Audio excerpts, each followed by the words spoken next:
आज आपण बोलणार आहे की नॉर्मलायझेशन का नसलं पाहिजे. आपल्याला सगळ्यांना माहिती आहे की आता MPSC म्हणजे आता जी कंबाईनची जी ग्रुप सीची परीक्षा आहे त्यामध्ये नॉर्मलायझेशन आलंय.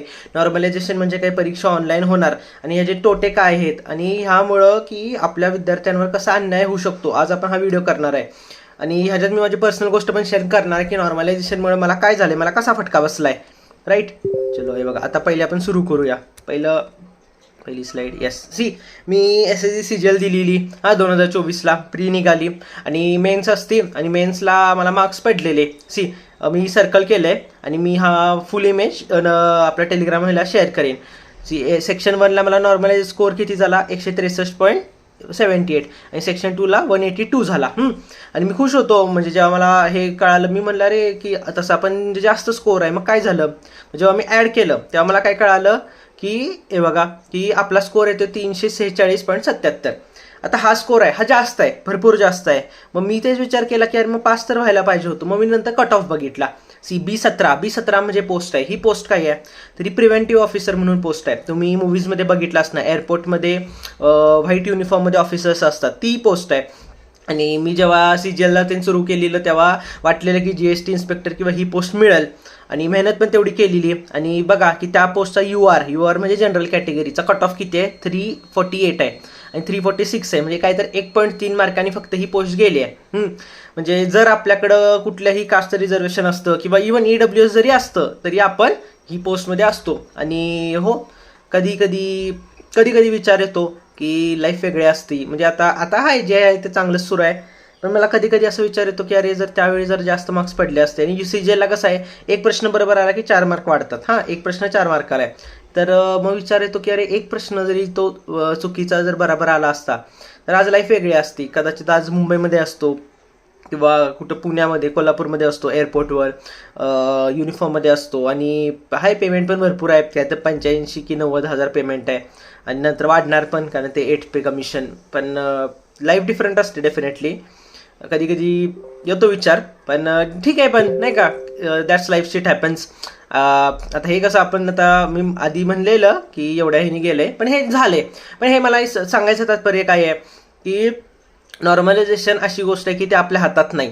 आता त्यांनी माझा हा स्कोर का केला, कसा केला हे मला माहीत नाही आहे. हे कशामुळे केला माहीत नाही. त्यांनी माझे मार्क्स वाढवले पण काट्यावर येऊन ठेवले. कदाचित कोण तर असेल की जे माझ्यापेक्षा जास्त वाढले आणि तो पास झालाय. आणि हे आहे नॉर्मलायझेशनचा फटका. आपण कोणालाच काहीच ब्लेम नाही करू शकत. आपल्या हातातच काही गोष्टी नसतात. एंडला आपण बघतो आणि आपल्याला फक्त गोष्टी ॲक्सेप्ट करायला लागतात. आता मला ॲक्सेप्ट करायला लागते की अरे माझं 1.2 मार्कांनी फक्त गेले आणि आज माझी लाईफ डिफरंट असती. कदाचित आज भरपूर लाईफ डिफरंट असती, पण ठीक आहे, दॅट्स लाईफ. ठीक आहे, आता बघू नॉर्मलायझेशन फॅक्टर्स. सगळ्यात इम्पॉर्टंट, नॉर्मलायझेशनचा अर्थ काय, हे काय आहे. तर तुमच्या शिफ्टमध्ये ज्यांचे टॉप स्कोर आहेत त्यांना त्या पोरांचे मार्क्स डिटरमाइन करतात तुमचे मार्क्स इन्क्रीज होणार का नाही. तर समजा एक आता 28 सप्टेंबरला मी जर एक्झाम दिली आणि त्यावेळी माझ्या शिफ्टला ऑलमोस्ट सगळे सिलेक्टेड किंवा सगळे हुशार पोरं आलेत, त्या सगळ्यांचे स्कोर 100% जास्त असणार. पण मला पेपर अवघड गेलाय, त्यांना जर सोपा गेलाय, तर जेव्हा नॉर्मलायझेशनच्या फॉर्म्युलानुसार माझे मार्क्स कन्सिडर केले जातात पण त्यांचे पण मार्क्स कन्सिडर केले जातात. तर माझं लक इतकं खराब की माझ्या वेळी कोणतरी एकदम हुशार पोरं आलीत आणि त्यामुळं माझे मार्क्स इन्क्रीज होणार नाहीत, माझे मग कमीच इन्क्रीज होतील. ही एक फॅक्टर आहे. दुसरं काय, नो ट्रान्सपरन्सी. आपल्याला कळतच नाही नॉर्मलायझेशन म्हणजे काय आहे. तुम्हाला कदाचित किती पडतील आपलं कंबाईनला, 100 पैकी समजा 52 पडतील आणि रिझल्ट येईल आणि रिझल्टमध्ये तुम्ही बघणारे मला नाही का 54.789 असं काहीतरी पडले आणि कट ऑफ लागलाय 55. तर तुम्हाला कळणारच नाही की अरे मला हे पुढचे एक्स्ट्राचे मार्क्स का नाही दिलेले. आपल्या गोष्टी हातातच नाही. No transparency, no control. फक्त जे गोष्ट आली आहे ती बघायची आणि ॲक्सेप्ट करायची. दिस इज नॉर्मलायझेशन. आणि हे चांगलं नाही, हे घातक आहे. आणि माझं मेन म्हणणं काय आहे की गरज नव्हती नॉर्मलायझेशनची करायला. ह्याच्या अगोदर पण आयोगाने सगळ्या परीक्षा ऑफलाईन घेतल्यात, तर अचानकच ऑनलाईन करायची काय गरज आहे. ठीक आहे, इझी हार्ड शिफ्ट ऑन लक. आता आपल्या हातातच नाही ना की नक्की पेपर कुठला येणार. म्हणजे हे ना जे आपण म्हणतो की सगळे समान पातळीवर, तर समान पातळीवर आता कोण नाही आहे.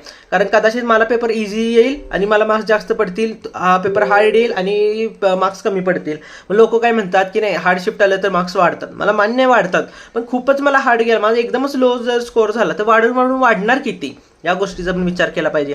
आणि हे पण आहे कॉम्प्युटर हँडलिंग. मी असं नाही म्हणत आहे की ज्यांचं ग्रॅज्युएशन झाले त्यांना काही कम्प्युटर हँडल करता येत नाही, डेफिनेटली कम्प्युटर वापरता येतो, पण फास्ट कम्प्युटर हँडलिंग ही पण एक पद्धत आहे. आता जी शहराकडे आहेत किंवा जी माझ्यासारखी ज्यांच्याकडे लहानपणीपासून कम्प्युटर आहे, आमचं हँडलिंग फास्ट आहे, फट फट फट क्लिक झालं हे झालं. पण जो कदाचित काही आता लोक असे असणार ज्या व्हिडिओ गावाकडे बसून बघायला लागले, त्यांचा अभ्यास जास्त आहे, पण त्यावेळी जर त्यांना फास्टमध्ये कम्प्युटर हँडल नाही करता आला तर 1 तासाचा उपयोगच नाही, त्यांना कदाचित नाही का 5 मिनिटं त्यातच जायला लागलेत, म्हणजे त्यांनी 55 मार्काचाच पेपर द्यायला लागलेत. ही गोष्ट आहे. म्हणजे आयोगाने ह्या गोष्टी करताना सगळ्या बाजूचा विचार केला पाहिजे. डायरेक्टच कुठलंही डिसिजन डायरेक्ट लावणं खूप किती योग्य आहे हे तुम्हीच सांगा. आता आपण बोलू अजून नॉर्मलायझेशन हॅक्स. आता सगळ्यात आयोगाचा सगळ्यात महत्त्वाचा काय प्रश्न आहे की नॉर्मलायझेशन असले की म्हणजे ऑनलाईन एक्झाम असली की पेपर फुटी होत नाही. पहिली गोष्ट, MPSC मध्ये आजपर्यंत पेपर फुटलाच नाहीये, हे खूप चांगली गोष्ट आहे. म्हणजे आयोगाला ह्या गोष्टी करण्याची गरज नव्हती. NTA झालं किंवा बाकीची CGL झाली, इथं भरपूर पेपर लीक्स होतात, पण आयोगाचा पेपर लीक झाला नाहीये, तर तुम्ही हे कशाला हे पहिली गोष्ट करताय. आणि हो, हे बघा, जेव्हा पेपर ऑनलाईन असतो तेव्हा लीक होत नाही, हे 100% एकदम बरोबर आहे. कोणालाही प्रश्न आधी कळत नाही, कारण डिजिटल फुटप्रिंट म्हणतो, प्रत्येक गोष्ट जर कुणी ऍक्सेस केली तर एक राहतं. पण व्हॉट अबाउट सेंटर्स? तुम्ही सांगा, आयोगाकडे काही प्रत्येक हे जे सेंटर्स आहेत का? काही काही ठिकाणी कॉलेजेसला सेंटर दिलं जातं. आता जर माझं जर एक कॉलेज आहे, माझ्याकडे जर 50 कम्प्युटर आहेत, मला जर एकाने जास्त पैसे दिले तर 50वा जो कम्प्युटर आहे तो बाजूला करू शकतो ना. म्हणजे what I am trying to say is you can control the question paper, but what about centres? Centres तर आयोगाचे अप्रूव्ड नाही आहेत, म्हणजे आयोगाचे स्वतःचे नाही आहेत, त्याचं काय? दुसरं, रिमोट ॲक्सेस. हे खूप मोठा फंड आहे. CGL घ्या, GD घ्या, म्हणजे ज्या सेंट्रलच्या ऑनलाईन एक्झाम आहे, इथं सगळ्यात जास्त मोठा प्रॉब्लेम असतो रिमोट ॲक्सेसचा. रिमोट ॲक्सेस म्हणजे काय? तर जो कोण हॅकर आहे तो काय करणार, तो तुम्ही तुमचा पेपरच्या इथं समोर बसणार, पण तुम्ही माऊस बीस क्लिक करू शकणार नाही, अख्खा कंट्रोल तर बाहेर दुसरीकडे असतो. मग जो कोण जास्त पैसे भरेल तो रिमोट ॲक्सेस घेऊन पण पास होऊ शकतोय. आणि म्हणलं, आता बघा आहे की does Maharashtra have enough centres? तर हे सगळ्यात मोठी गोष्ट आहे. महाराष्ट्राकडे एवढे आहेत का सेंटर्स, ह्याची विचार केला पाहिजे.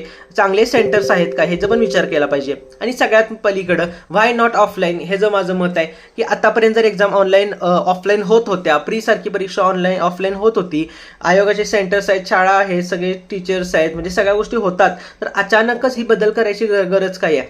जर गोष्टी खराब झाल्या असत्या, पेपर लीक झाले असते, सेंटरमध्ये दंगे झाले असते, पाणी घुसलं असतं, अशा गोष्टी झाल्या असत्या तर मी मान्य करतो. पण आता तसं गोष्ट घडतच नाहीये, तर उगाचच स्वतःहून यायचं आणि ऑनलाईन करायचं, ह्याला अर्थ काय? ठीक आहे. So this was my take. I personally believe की the examination should be conducted offline. Whatever it is, it can be mains or pre, but they should definitely be conducted offline.